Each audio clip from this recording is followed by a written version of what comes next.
Hello, কি অবস্থা সবার? আশা করি সকলে অনেক ভালো আছেন। আপনারা হয়তো অনেকে জানেন যে আমি এখন সিঙ্গাপুর থাকি। অ্যাকচুয়ালি আসলে আমার ভিডিওতে বা লোকেশনের অনেক কিছু দেখে আপনারা বুঝতে পারছেন। আপনাদের মাঝে অনেক কিছু শেয়ার করছি এই বিগত কিছুদিনে। কিন্তু আসলে এই সিঙ্গাপুর যে হইল, সিঙ্গাপুর আসলে কিভাবে স্বাধীন হলো বা সিঙ্গাপুর কিভাবে নামকরণ হলো, এই বিষয়টা আসলে আপনাদের সাথে শেয়ার করা হয় নাই। সিঙ্গাপুর অর্থাৎ সিঙ্গা একটা শব্দ এবং পুর আলাদা একটা শব্দ। এটা যদি আমরা ডিফারেন্ট করি তাহলে আসলে দেখা যায় যে সিঙ্গা অর্থ, এই শব্দটা আসছে হচ্ছে আপনার সংস্কৃত শব্দ সিমহা থেকে, যার অর্থ হচ্ছে সিংহ। আর পুর শব্দের অর্থ হচ্ছে আপনার শহর, বা ফুল মিনিং বললে হয়তো বা এরকম হবে যে সিংহের শহর বা লায়ন সিটি। তো আজকের এই যে সিঙ্গাপুর, এই বিষয়টা কিন্তু আপনার একদিনে হয় নাই। এই নামকরণের পেছনে অনেক সুন্দর একটা ইন্টারেস্টিং কাহিনী আছে, যেটা শুনলে আপনারা অনেক মজা পাবেন, একদম কাল্পনিক কাহিনীর মতো আর কি বিষয়টা। 1299 সালের দিকে বা 1300 সালের প্রথম দিকে আর কি, আপনার মালয়েশিয়াতে শ্রীবিজয় নামক একটা রাজ্য ছিল। এটার রাজধানী ছিল আর কি প্যালেমবাগ। এই প্যালেমবাগের একজন রাজা ছিলেন। সেই রাজার নামটা জানা যায়নি, তবে রাজপুত্রের নামটা হচ্ছে আপনার সাংনিলা উতমা। তো এই সাংনিলা উতমা একদিন মানে তার যে সমস্ত মন্ত্রী পরিষদে যারা আছে, সৈন্য সামন্ত, তাদের সাথে একদিন ঘুরতে বের হয়, অর্থাৎ শিকারে বের হয় আর কি, যেগুলো আগেকার রাজারা করতো আর কি। তো উনি যখন ঘুরতে বের হন, ঘুরতে বের হওয়ার পরে একটা উম, হরিণ দেখতে পায়। তো সেই হরিণটা সে শিকার করার উদ্দেশ্যে তাকে আক্রমণ করে, কিন্তু আনফর্চুনেটলি হরিণটাকে সে ফলো করতে করতে হঠাৎ করে সে হরিণটা হারায় ফেলে। তো এইভাবে অনেকক্ষণ ফলো করার পরে উম, সে অনেক বড় একটা পাহাড়ের চূড়ায় উপরে উঠে যায় আর কি। ওঠার পরে তখন সে অনেক দূরে একটা সুন্দর একটা দ্বীপ দেখতে পায়। এটা হচ্ছে মালয়েশিয়ান, অর্থাৎ মালয় যে একটা ইতিহাস, এটার মতে আর কি। এটা আমি কোনো ভিত্তিহীন বা বানোয়াট ভাবে কোনো কিছু বলতেছি না। উনি যখন এই দ্বীপটা দেখতে পান, তখন তার মন্ত্রীকে বলে যে আমি আসলে ওই দ্বীপে যাইতে চাই, এর জন্য কি করা দরকার। তখন তার মন্ত্রী তাকে টোটালি পরামর্শ দেয় যে কিভাবে যাওয়া যায়। তো শেষমেশ তারা ওই দ্বীপের উদ্দেশ্যে রওনা হয়। সমুদ্র পথে তখন রওনা হয়, তখন আপনার মাঝখানে ব্যাপক প্রচণ্ড জোরে একটা ঝড় সৃষ্টি হয় আর কি। তো এই ঝড় যখন আসে তখন ওই আপনার যে রাজপুত্র ছিল, অর্থাৎ ছ্যাংনিলা উতমা, উনি সবাইকে পরামর্শ দেন যেগুলো ভারী ভারী জিনিসপত্র হচ্ছে সবগুলো মানে পানিতে ফালা দিতে আর কি।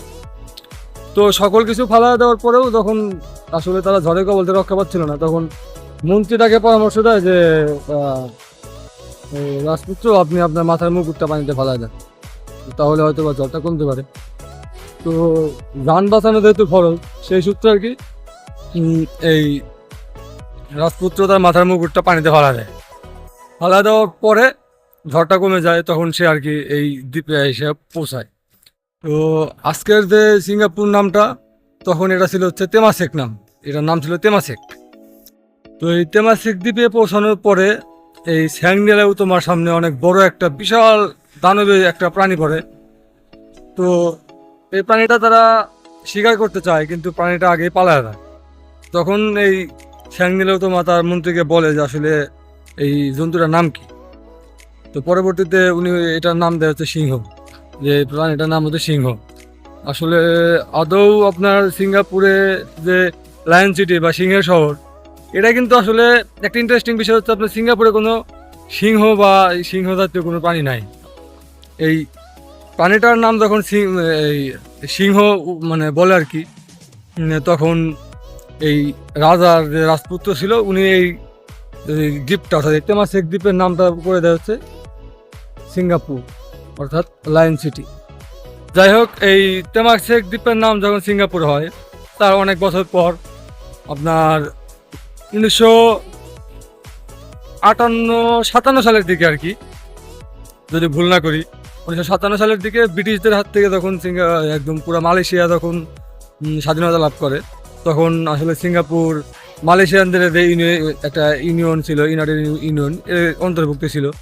আসলে আমরা অনেকে মনে করি বা অনেকে জানি যে সিঙ্গাপুর ছিল হচ্ছে মালয়েশিয়ার একটা দ্বীপ। না, আসলে এটা ভুল কথা।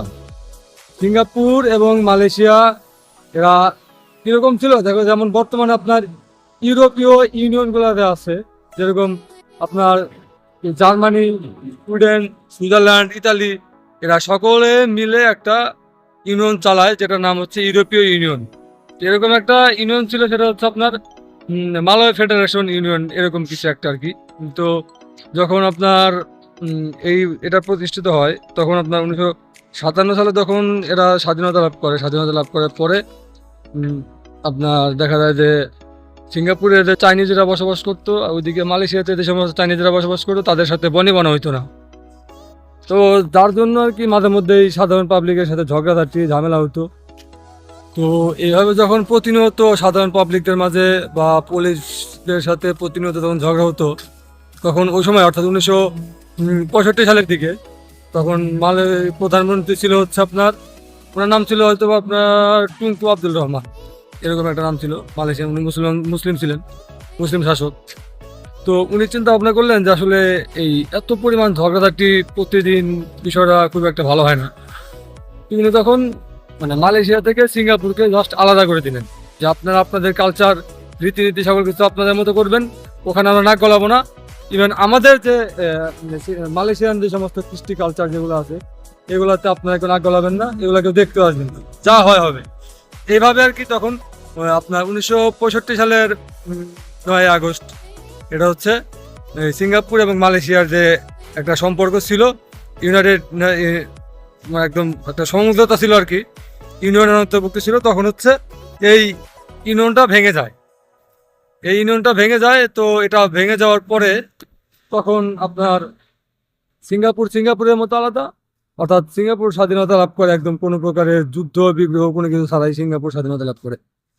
তো যাই হোক, এই যে বিষয়গুলো আপনার সাথে বললাম, এখান থেকে আমার একটা বিষয় অনেক ভালো লাগলো আর কি, যে একটা সিঙ্গাপুর যখন আপনার মালয়েশিয়ার অন্তর্ভুক্ত ছিল, তখন হয়তো বা এতটা উন্নত ছিল না, এটা আর কি হিস্ট্রি মোতাবেক বলা হয়।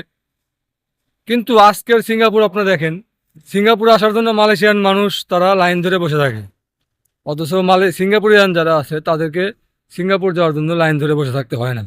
এটা তো সময়ের ব্যবধান। আসলে কখন কার খারাপ সময় আসে, কখন কার ভালো সময় আসে, এটা বলা যায় না।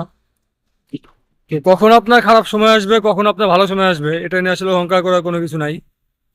তো একটা বিষয় এখান থেকে স্পষ্ট বোঝা যায় যে পরিশ্রম হচ্ছে সফলতার চাবিকাঠি। সিঙ্গাপুরের মানুষ অনেক পরিমাণ পরিশ্রম করার ফলে, যার জন্য আর কি এত অল্প সময়ের ভিতরে তারা হিউজ পরিমাণ নিজেদেরকে ডেভেলপ করেছে, হিউজ পরিমাণ উন্নত করেছে তারা। তো যাই হোক, আমার ভিডিওটি যদি ভালো লাগে বা সিঙ্গাপুরের ইতিহাস সম্বন্ধে যদি আপনারা আরও অনেক কিছু জানেন, তাহলে আমাকে জানাবেন। যদি কোনো কিছু ভুল থাকে সেগুলো আমাকে বলবেন, আমি হয়তো বা সংশোধন করার চেষ্টা করবো আর কি। আসসালামু আলাইকুম।